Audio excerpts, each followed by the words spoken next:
Então, esse texto é um texto, só para contextualizar, ele foi publicado em 1997 pelo Emerson Merri. Ele traz a discussão da micropolítica do trabalho para o campo da saúde e vai articular com os conceitos que vocês viram no texto sobre o trabalho vivo, o trabalho morto, as tecnologias de trabalho em saúde, leves, leveduras e duras. E isso tem uma história, isso tem um histórico, né? Há uma construção histórica sobre o modo de produção de cuidado da saúde, onde essas categorias elas vão nos ajudar muito para a análise do trabalho em cuidado de saúde do ponto de vista de uma micropolítica, né? Ou seja, nós vimos na última aula sobre micropolítica do ponto de vista das ações cotidianas, né? Dos trabalhadores em saúde, na relação com usuários, relação entre si, com a gestão e tudo mais, conformando aí esse ambiente, né, cotidiano de produção do cuidado. E aí, então, essas categorias têm nos ajudado muito a análise do serviço de saúde a partir desse lugar da sua micropolítica. O tema do trabalho vivo, que é o conceito central nesse texto, né? Trabalho vivo é o trabalho no seu exato momento de produção. O trabalho vivo é o trabalho no seu exato momento de criação. Essa questão é absolutamente importante, central. Certo? Então, eu posso dizer o seguinte: quando o profissional de saúde está com o usuário, naquela relação de cuidado, o trabalho que se desenvolve naquele exato momento é o trabalho vivo. Correto? É muito parecido com o trabalho da saúde. Nesse exato momento, o meu trabalho de ministrar uma aula, a fala, os gestos, os olhares, o uso das ferramentas, o uso dos conceitos, isso é o trabalho vivo. É o trabalho em ato. Trabalho vivo em ato. Trabalho vivo no seu exato momento de produção.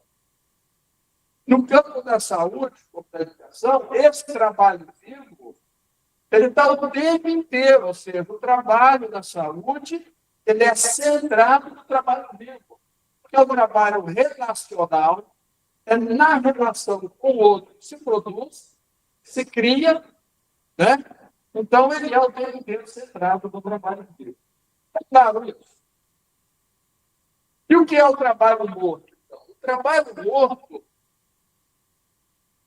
ele se manifesta, ele está inscrito nas ferramentas, instrumentos que nós utilizamos. Certo?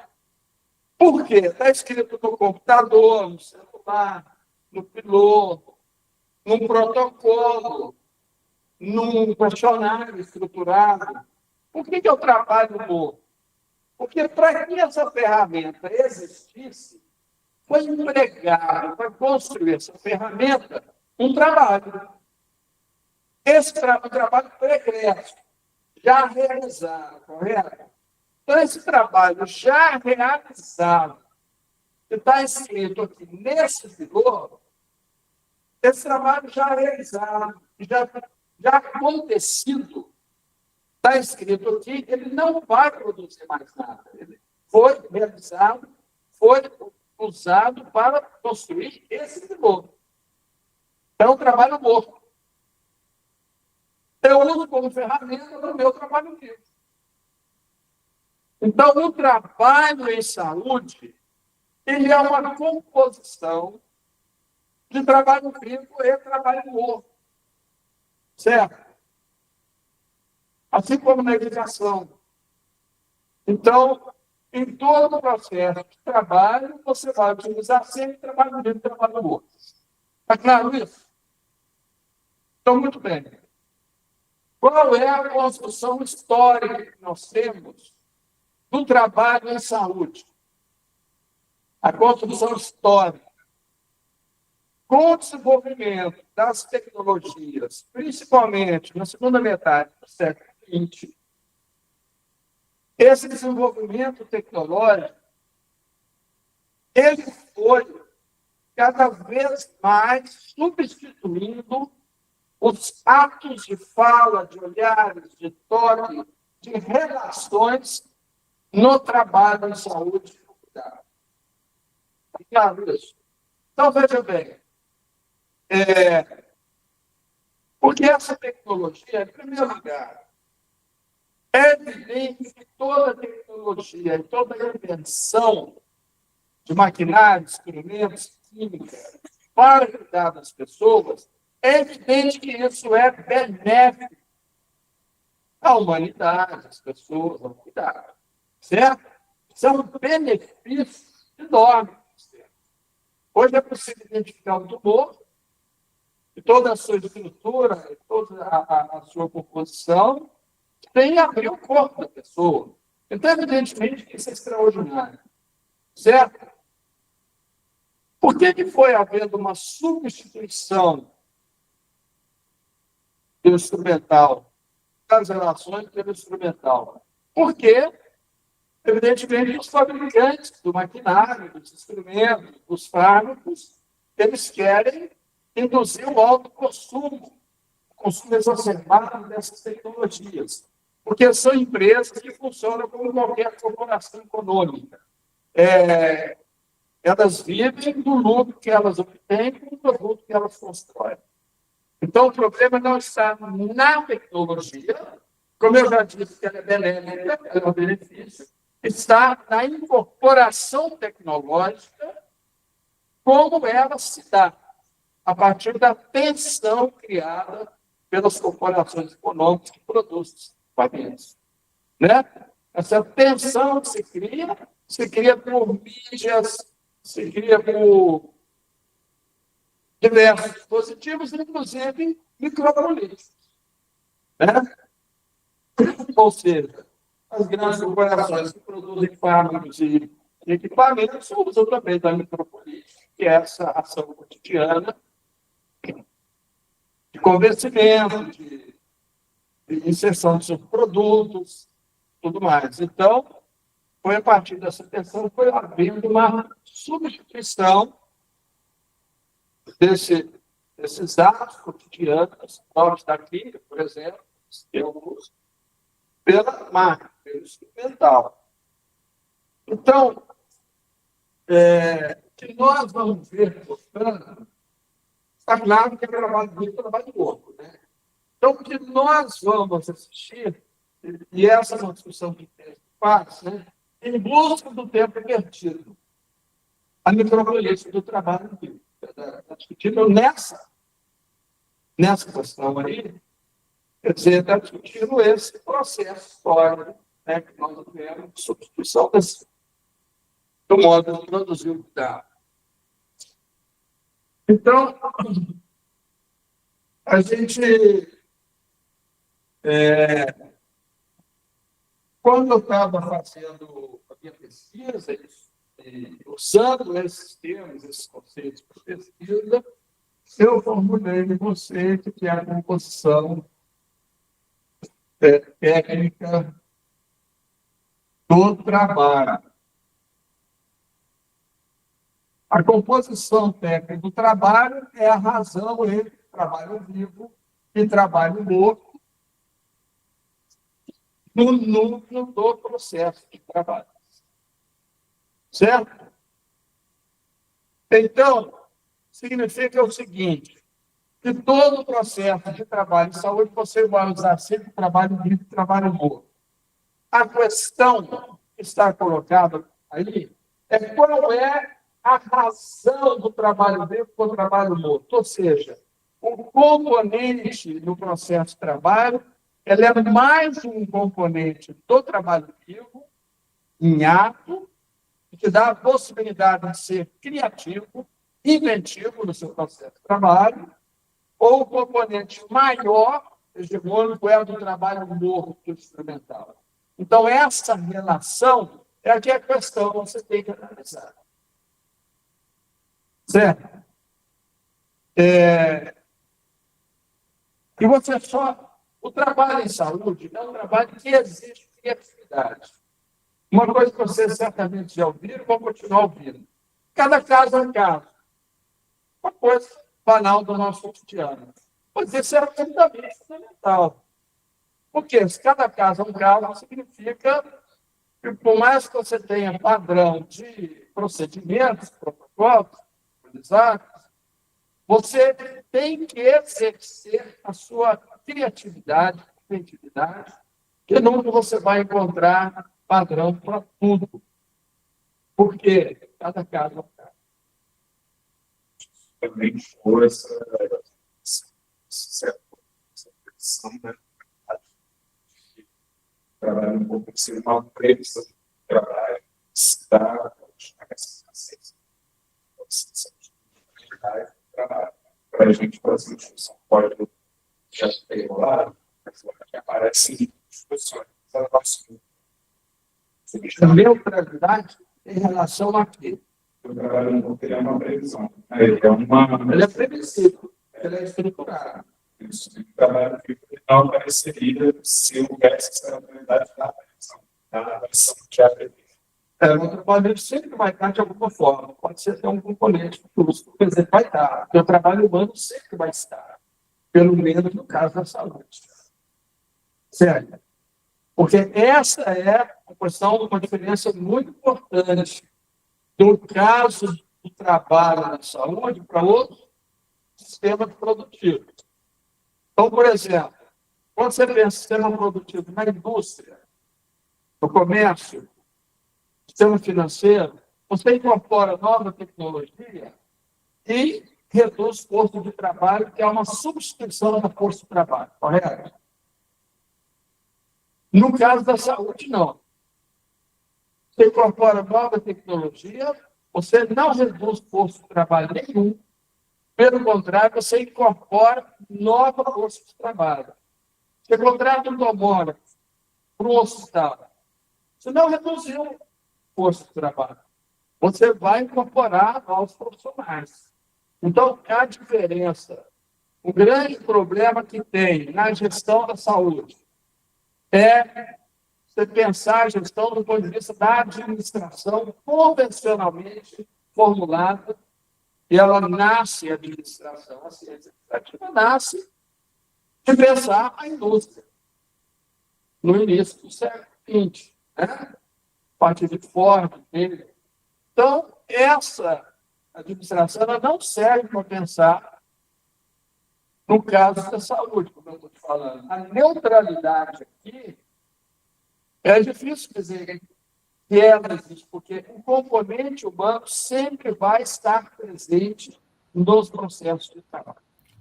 Professor. Mesmo que seja um componente subsumido, capturado pelo trabalhador. Mas ele sempre vai estar presente. E essa é a questão que vocês colocaram como importante. A captura do trabalho vivo pelo trabalho novo. Está claro? Então, ao pensar no processo de trabalho de saúde, nós estamos pensando coisa muito diferente do processo de trabalho na indústria e outros lugares de produção. Essa diferença é fundamental, porque aqui na saúde, o processo de trabalho ele é sempre relacional. É na relação de um com o outro, usuário, em primeiro lugar, correto? Então, tem muito componente de trabalho vivo operando nessa relação. Porque é tete-a-tete, um com o outro. A orientação, o procedimento, a consulta, ou o que for. Esse é o primeiro lugar. E é na relação também um com o outro entre os trabalhadores. Por quê? Outra característica do trabalho em saúde é sempre o trabalho em rede. Não existe, por quê? Não existe autossuficiência de um trabalhador de saúde para resolver o problema de saúde. Então, ele ocorre sempre em rede. Isso é muito fácil de observar. Você vai numa unidade de saúde, e você entra numa unidade de saúde, você vê as pessoas conversando entre si, os trabalhadores, o tempo inteiro. Assuntos do trabalho. Me dá o prontuário, marcou a agenda, marca o especialista e caminha para o exame. faz a consulta, administra a medicação, são conversas do cotidiano. Há uma rede operando, que mostra que não há autossuficiência. E essa rede é dependente de todas as pessoas. Da que faz a limpeza do ambiente, que tem uma técnica específica para ambientes de saúde, né? E todos os mais profissionais. O agente comunitário de saúde, que é o que tem mais informações do território, da família, dos povos de vida, numa dada comunidade, é o agente comunitário de saúde. Médico, enfermeiro, dentista, centro de saúde. Então, você vê que o componente relacional ele está presente o tempo inteiro. Né? É o trabalho humano operando aí. Certo? Então, a questão é essa. Qual é a relação do trabalho livre e morto para você analisar esse processo de trabalho? E aí, antes de entrar no tema da captura, outra característica importante. Vitor, você quer falar? E agora? Gostaria, sim. Só um minuto aí, só um minuto, tem que abrir o áudio. Só um minuto.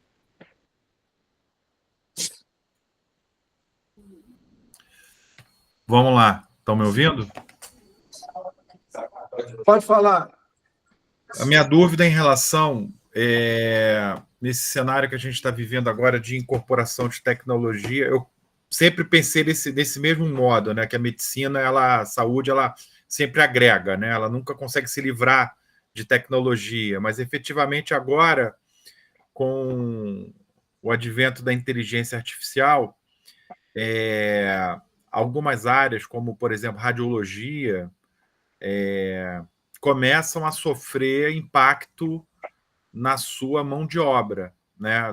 Em breve, já existem em alguns lugares, radiologistas serão substituídos por máquinas, por programas que vão dar o laudo normal, né? E o radiologista ele ficaria dedicado aos laudos alterados.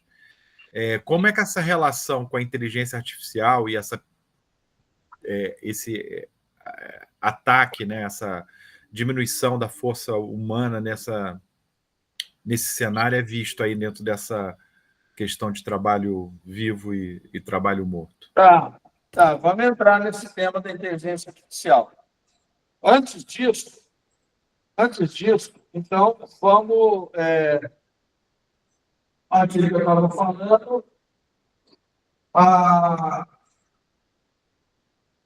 antes disso, em primeiro lugar, importante também outra característica do trabalho em saúde. O trabalho vivo, ele tem como principal atributo a liberdade. Isso é muito importante, certo?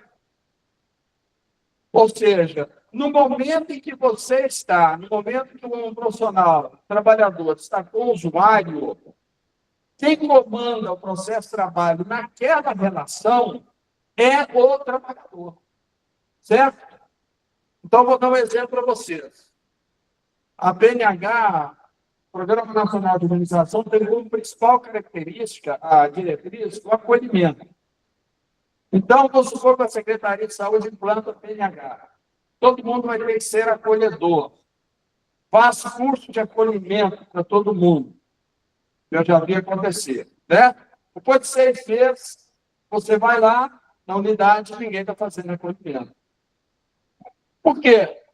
Porque a prescrição do processo de trabalho ela é insuficiente para a pessoa realmente fazer e mudar seu processo de trabalho. Por quê? Em primeiro lugar, o trabalho vivo tem alto grau de liberdade do trabalhador. Ele que toma a decisão na relação com o próprio usuário. Certo?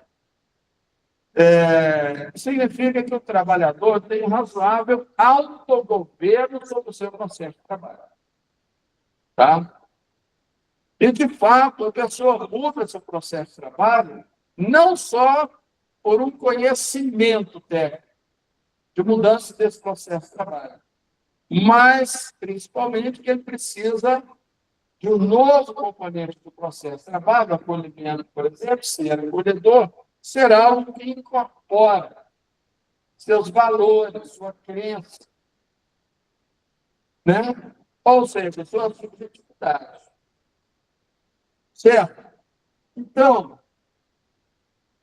vamos chegar na inteligência artificial daqui a pouco. Então, o tema da captura que vocês observam. Você imagina que há um processo, toda instituição vai ter um processo, toda organização, de controle do processo de trabalho, de prescrição do processo de trabalho. Correto? Isso pode se dar por protocolo, isso pode se dar por metas produtivas, certo? Isso pode se dar pela burocracia, isso pode se dar por critérios da moral, a questão do aborto, isso pode se dar por critérios da ciência, que o psicólogo tem que ser internado, por exemplo, a ciência pode prescrever isso. Então, de diversas formas, esse trabalho vivo há uma tentativa de captura desse trabalho, certo? Sobre diversas formas. Uma prescrição sobre como esse trabalho deve acontecer. Então, vocês imaginam que, no mesmo ambiente, no chão de fábrica, esse processo de trabalho, ele está ali sob tensão.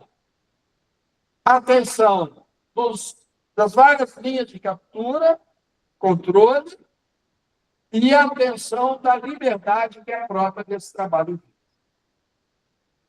Então, no processo de trabalho em saúde, há uma tensão no cotidiano que é constitutiva do processo de trabalho em saúde.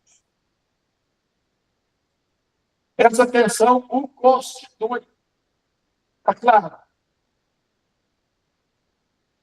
Então, gente, é como se houvesse uma disputa de como esse processo de trabalho vai acontecer, onde a liberdade do trabalhador confronta com os processos de captura. E essa tensão ela é permanente.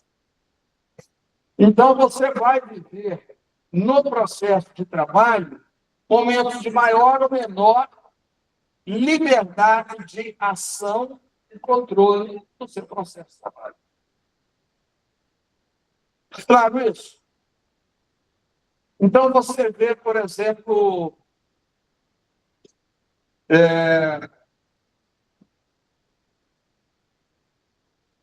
a situação que eu citei aqui da pesquisa que eu fiz do Programa de Saúde da Família, a unidade tinha 2 equipes. Numa, a equipe trabalhava de acordo com o cronograma. O cronograma era instituído pela unidade de saúde. E era instituído conforme as ações programadas. Então, toda segunda-feira só atendia gestantes. Na terça só atendia hipertensos, na quarta só diabéticos e por aí vai. E tinha uma outra equipe que o próprio médico não obedecia cronograma nenhum. Eu trabalhava com porta aberta, saía, fazia visita domiciliar, era outro esquema. Está claro, então, qual é uma linha de captura do trabalho vivo? A burocracia, no caso, fazendo a captura do trabalho vivo e prescrevendo como que a equipe deveria atuar nas ações programáticas. E como que um outro médico e a sua equipe rompia com aquilo e, usando a liberdade do seu trabalho vivo, fazia um outro processo de trabalho. Subvertendo aquela lógica burocrática. Está claro? É essa tensão que o trabalho ele vai permanentemente, nós vamos conviver com essa tensão. Tá? Então, você vai ter processo de captura e liberdade o tempo inteiro. E a composição técnica do trabalho, que é a razão do trabalho vivo e trabalho morto, ela é variável. É um indicador qualitativo. Ela é variável, conforme essa disputa vai ocorrendo no ambiente do cotidiano. micropolítica. Você está observando o cotidiano, correto?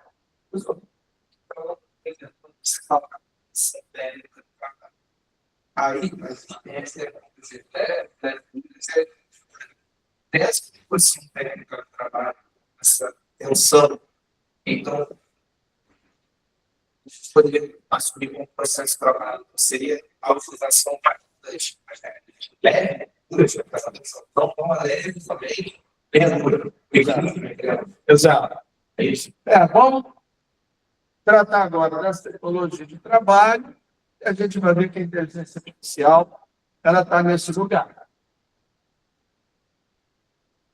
Então, uma outra discussão que se combina com essa, que o livro traz também, é a tipificação das tecnologias de trabalho, né, que o Emerson faz.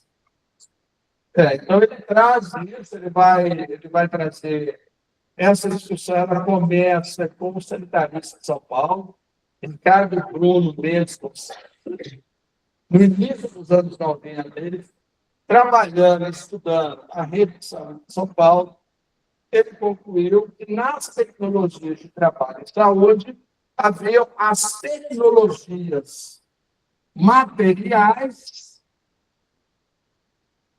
e as tecnologias imateriais, não materiais. As materiais, maquinário, instrumentos e tal, né? As não materiais, o conhecimento. Isso o Ricardo Bruno foi um sanitarista importante de São Paulo. O Emerson, então, ele vai classificar as tecnologias em tecnologias leves, leve, dura e dura. Tecnologia leve, leve, dura e dura. É muito fácil de nós observarmos. Essa classificação, ela nos dá a possibilidade de comentar esse debate, onde a tecnologia leve são as tecnologias relacionais, ou seja, já que todo procedimento de cuidado ele se dá numa relação de um com o outro, então as tecnologias leves são as relacionais. A leve dura é o conhecimento técnico, conhecimento das profissões, por exemplo, conhecimento da medicina, da enfermagem, da psicologia, da odontologia, da assistência social, conhecimento do planejamento, da gestão, da epidemiologia, das ciências sociais, esse conhecimento estruturado, né? Tecnologia leve e dura, a parte dura, que é o conhecimento estruturado, a parte leve, que é o modo do profissional aplicar o conhecimento, efetivamente, trabalho. Esse modo de aplicar é a parte leve. E as tecnologias duras, que são máquinas, instrumentos, protocolos. Claro isso. Conforme eu estava dizendo, a história da organização do trabalho, produção do cuidado, final da segunda metade do século XX para cá, constituiu um processo de trabalho cuja característica é a produção de procedimentos. Então, é um processo de trabalho onde há uma prevalência da tecnologia dura e leve dura sobre a tecnologia leve. Da mesma forma, todo o processo de trabalho tem você vai utilizar os 3 tipos de tecnologia. A análise que é importante fazer, qual é a tecnologia que comanda esse processo. Certo? Então, convencionalmente, historicamente, se constituiu um processo de trabalho que tem a prevalência das tecnologias duras e leve duras. E menor componente de tecnologia leve, chamado processo de trabalho produtor de procedimentos, principalmente. Né? Pelas várias razões, inclusive, que eu já disse, as tensões do mercado, o processo de ensino, a sedução das tecnologias, que evidentemente é uma coisa absolutamente interessante, né? Como eu já disse, benefícios dela, o problema é a sua incorporação, publicidade. Então, quando a gente fala um serviço de saúde pautado pelo acolhimento, por exemplo, pelo acolhimento como diretriz de organização das práticas de cuidado, eu estou falando em inverter essa lógica, em que a tecnologia leve e leve dura sejam as prevalentes no processo de trabalho, e as tecnologias duras subsidiárias. Certo? Isso independente de onde você estiver, em que lugar você estiver. Você pode estar numa comunidade, no território, numa unidade básica, no hospital, com UTI. Não é o lugar que define o uso da tecnologia, certo? Porque usar uma determinada tecnologia, isso anda junto com o profissional de saúde. Por exemplo, quando se plantou o PSF a partir de 94, deslocou o processo de trabalho de uma unidade de saúde para a comunidade do território, imaginou-se que ia mudar o processo de trabalho. Mas repetiu-se no domicílio do território um processo de trabalho biomédico, instrumental. Por quê? Porque aquele processo de trabalho andava junto com a pessoa. Claro, isso. Outro exemplo, talvez fique mais claro. Na saúde mental. Se constituiu uma rede substitutiva do manicômio, que são os CAPs, Centro de Atenção Psicossocial, certo? CAPs, né? Seria a postura, né? Não são os CAPs. Os CAPs, a residência terapêutica, ambulatório, substitutivo do manicômio. Só que muitas vezes, os trabalhadores saíram do manicômio, iam para o CAPs, ou residência terapêutica, e repetia práticas manicomiais no CAPs da residência terapêutica. Por quê? O manicomial estava nele. Certo? Claro. Então, o que modifica não é só a estrutura de uma nova unidade. O que muda é mudar o sujeito. Certo? De fato, os valores crescem e mudar a sua prática. Então, a mudança que se requer no serviço de saúde é uma inversão da tecnologia, da centralidade da tecnologia dura e leve dura para a centralidade da tecnologia leve e leve dura. Tá claro? Então, Vitor, olha só, a inteligência artificial é outro produto vendido como as 7 maravilhas, né, do mundo. A inteligência artificial, pelo menos a inteligência artificial, como que se encontra hoje? Generativa ou com base em redes neurais? Ela é uma inteligência artificial que reproduz o que já existe produzido de conhecimento. A inteligência artificial, ela não produz nenhuma frase nova que seja original e criação sua. Certo? Ela reproduz o que já existe. Essa é a questão fundamental. Saiu um livro agora nos Estados Unidos, são professores que estão há 20 anos trabalhando com isso, investindo em inteligência artificial. E eles vão desvendar isso com muita clareza. A inteligência artificial generativa, ou de redes neurais, como existe hoje, ela é uma atividade de plágio. Então, você faz uma pergunta na inteligência artificial, joga uma imagem para ela interpretar, pede para fazer um texto sobre determinado assunto.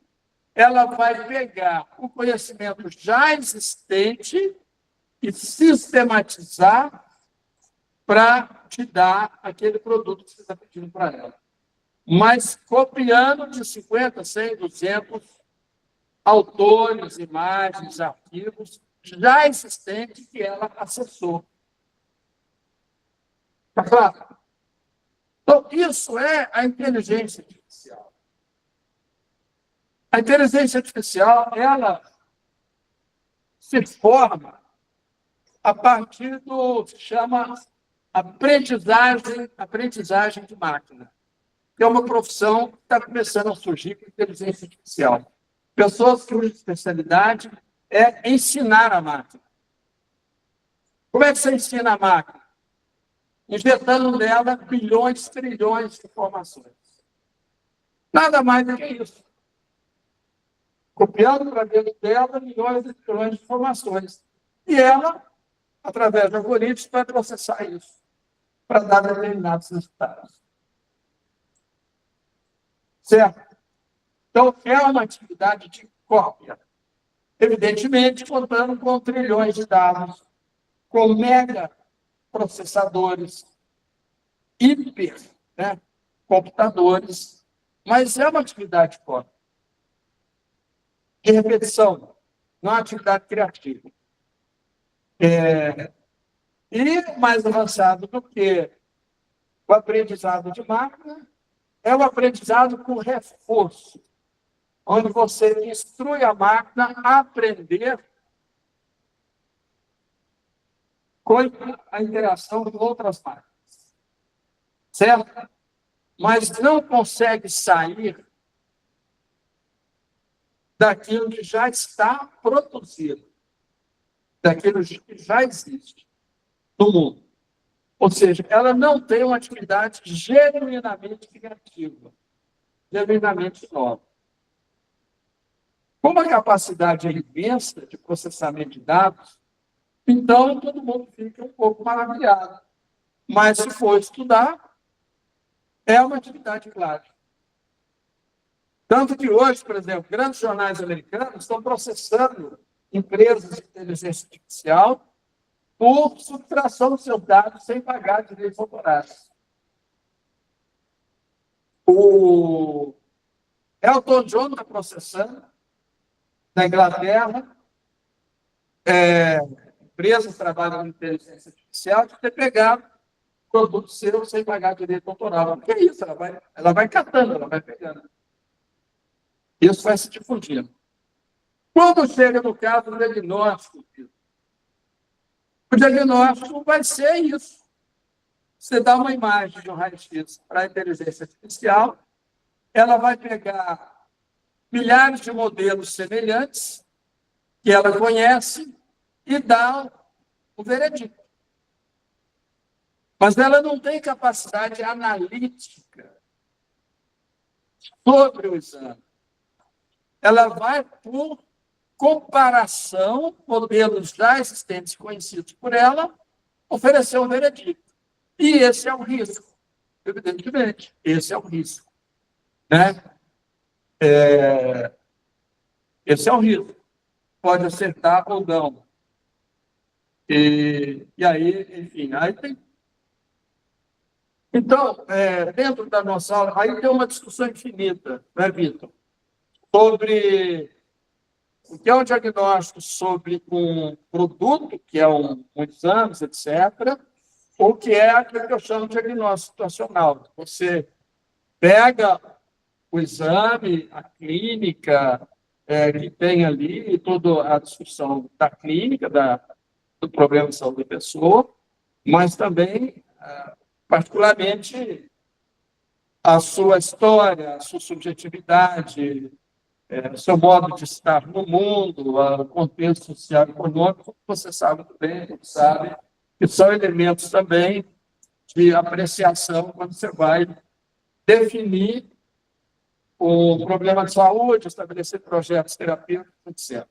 Mas o que interessa para nós aqui na aula, nesse momento, é que a inteligência artificial ela é mais um instrumento duro, certo? Que chega para ser manejado no campo da saúde. Como nós tivemos a evolução extraordinária, raio-x, tomografia, ressonância, cada vez mais capacidade de penetrar, entender e oferecer dados, né, para uma determinada compreensão do problema de saúde, A inteligência artificial ela tem capacidade de, por similaridade, opinar. Mas a opinião que ela dá não é da criação, certo? Não é analítica. Ela é uma opinião que ela dá sobre milhões de dados similares que ela conhece. Está claro isso? Então, Vitor, é mais uma tecnologia dura que surge no nosso campo, com as maravilhas que ela tem, evidentemente, como todas as máquinas têm, o poder de sedução que ela tem, como todas as máquinas têm, mas com uma brutal insuficiência, eu acredito, no manejo dos problemas de saúde, né? Então, eu acho assim, o que eu digo? Toda tecnologia é absolutamente importante, mas ela é insuficiente. Você precisa do trabalho humano, você precisa da inteligência humana, da criatividade humana para ser conclusivo qualquer coisa, né? Então, essa insuficiência nós temos que dar a entender. Tá claro? Então, essa... É a mesma coisa que eu falo sobre os protocolos, certo? Protocolo é uma padronização de procedimentos. É bom, claro que é bom. Ele dá uma referencial para você, certo? Dá uma referência para atuar, situações difíceis, complexas, dá um referencial para você atuar. Porque teve um conhecimento que foi elaborado e chegou naquele protocolo. Mas você pode se limitar exclusivamente a ele? Não. A própria aplicação do protocolo ele exige que a inteligência humana de um profissional de saúde, na interação com o outro, faça a mediação entre o protocolo e a sua aplicação. Né? Então, é isso que eu falo para os meus alunos. Usem sempre o protocolo como uma referência. Então, não abra mão da sua inteligência, da sua experiência, da sua capacidade de discernimento na relação com o outro, para você que deu aplicar. Né? Podendo criar em torno dele. Mas tudo isso nos coloca diante do imenso desafio. Né? O imenso desafio. Essa aqui é a questão. E o grande desafio a inteligência artificial é um grande desafio. Gente, está claro até aqui? Então, olha só. A burocracia impacta o trabalho, acho que a gente já falou disso. Né? A burocracia como uma linha de força de captura do trabalho. Certo? Então, como é que você faz?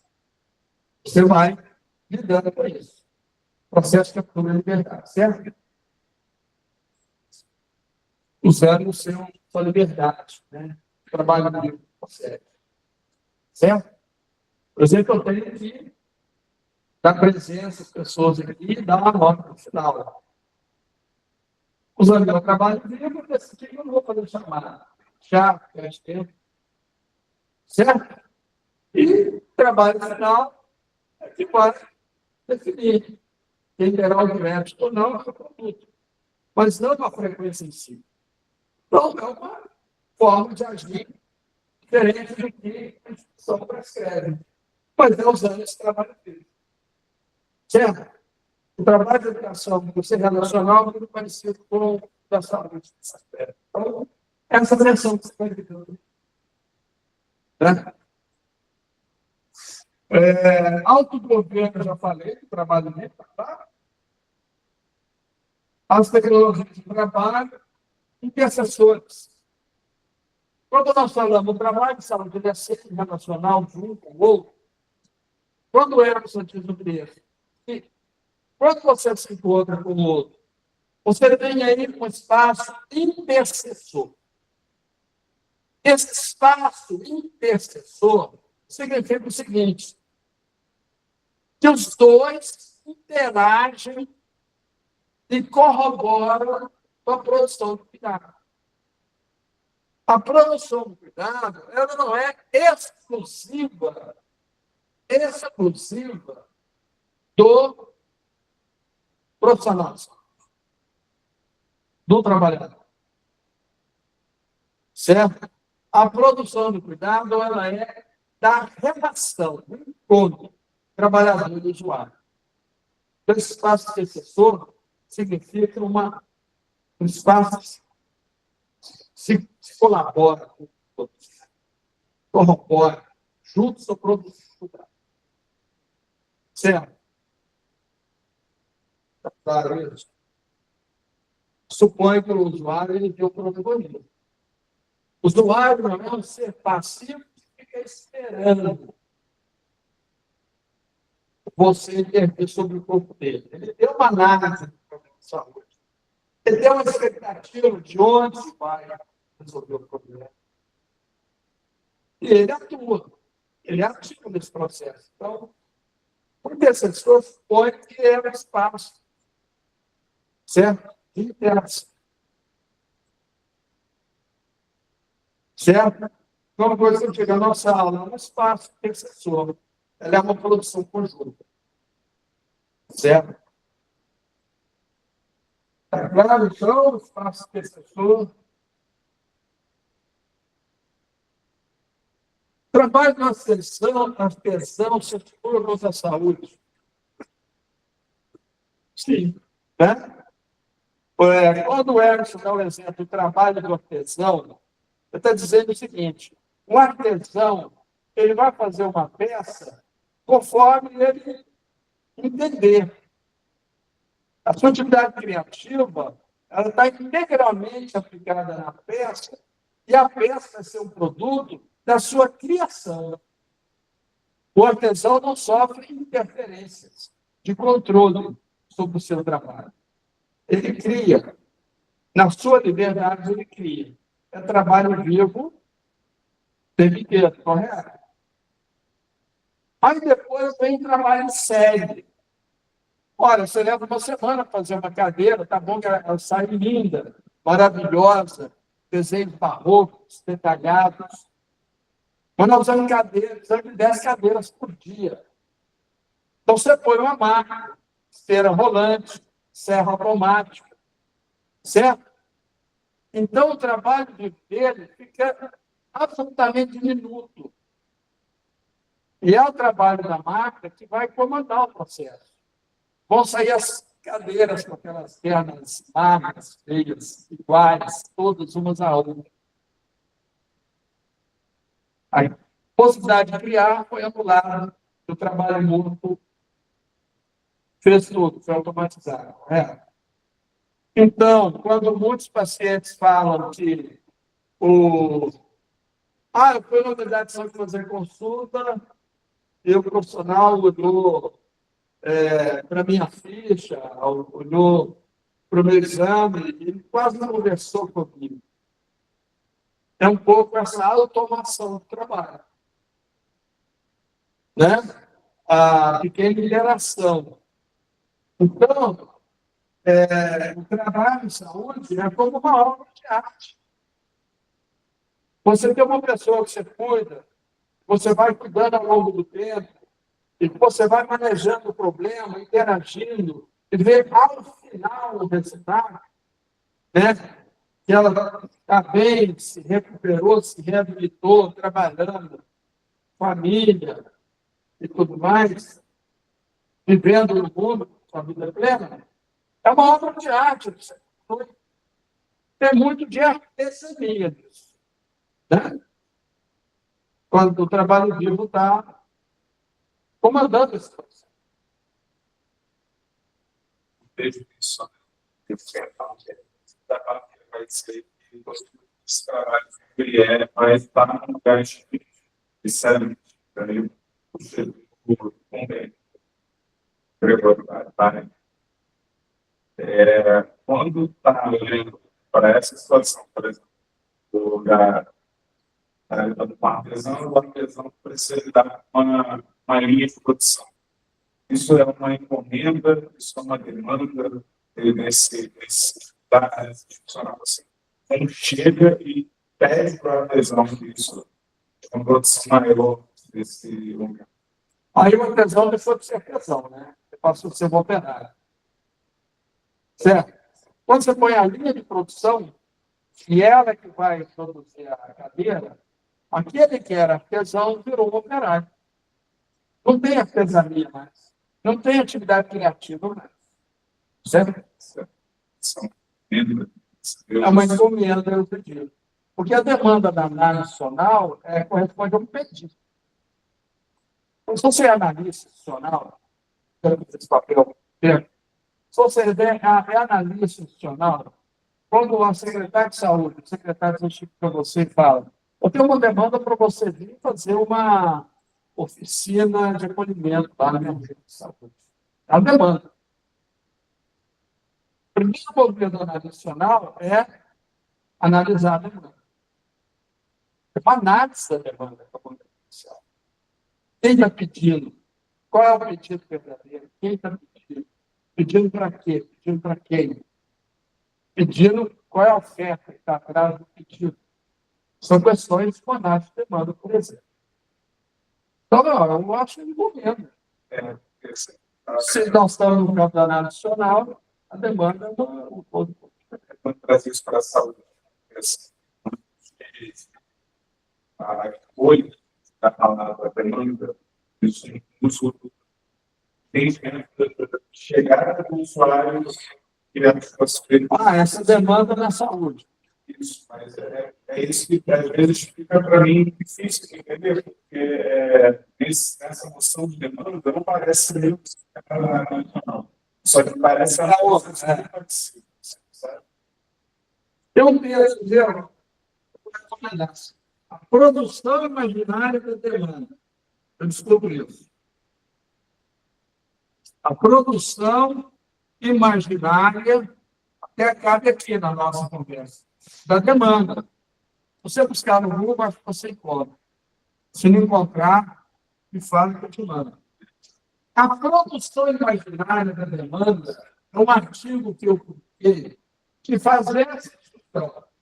A discussão é o seguinte: essa magia que as tecnologias têm sobre as pessoas, os usuários, principalmente, faz com que eles vão demandar essas tecnologias deles. Certo? Só que essa demanda é uma demanda imaginária.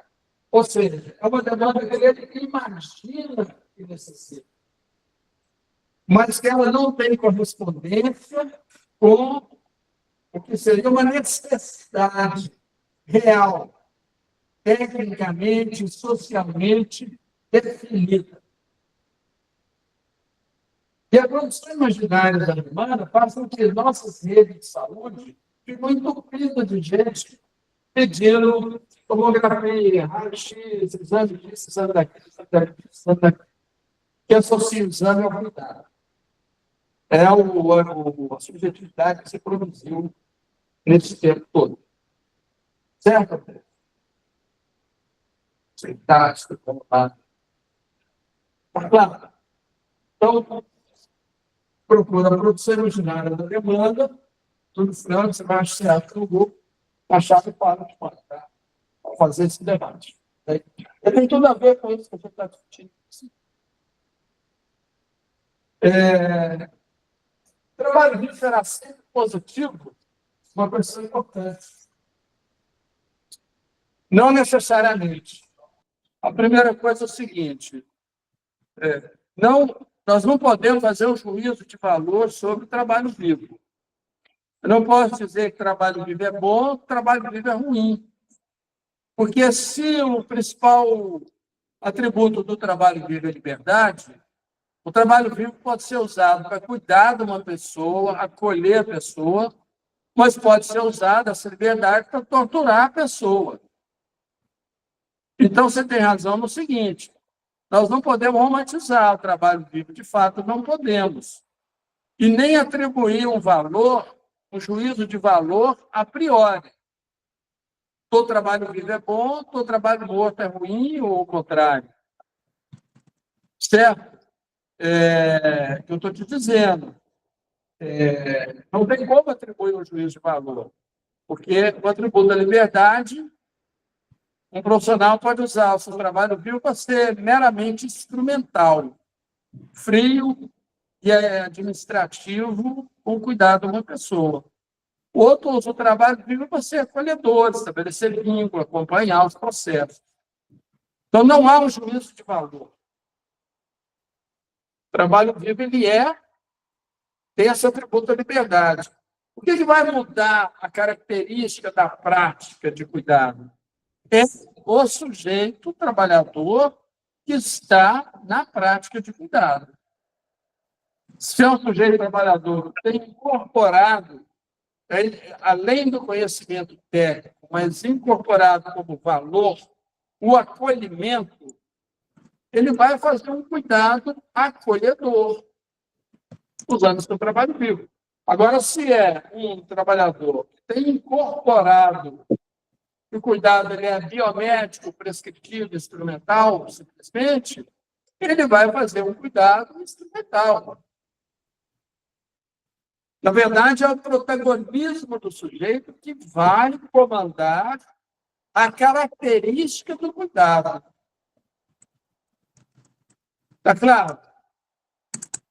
Então, você tem razão nisso. Não vamos atribuir um valor a priori ao trabalho vivo. Simplesmente dizer que ele marca o processo de trabalho e saúde, mas é o sujeito, o trabalhador, que vai definir essa prática. Será? Por isso, é importante nós fazermos estudos da subjetividade para entender a subjetividade e como que ela opera nas práticas de cuidado. Estudo de subjetividade é a segunda parte da nossa disciplina. A gente vai entrar razoavelmente nesse tema.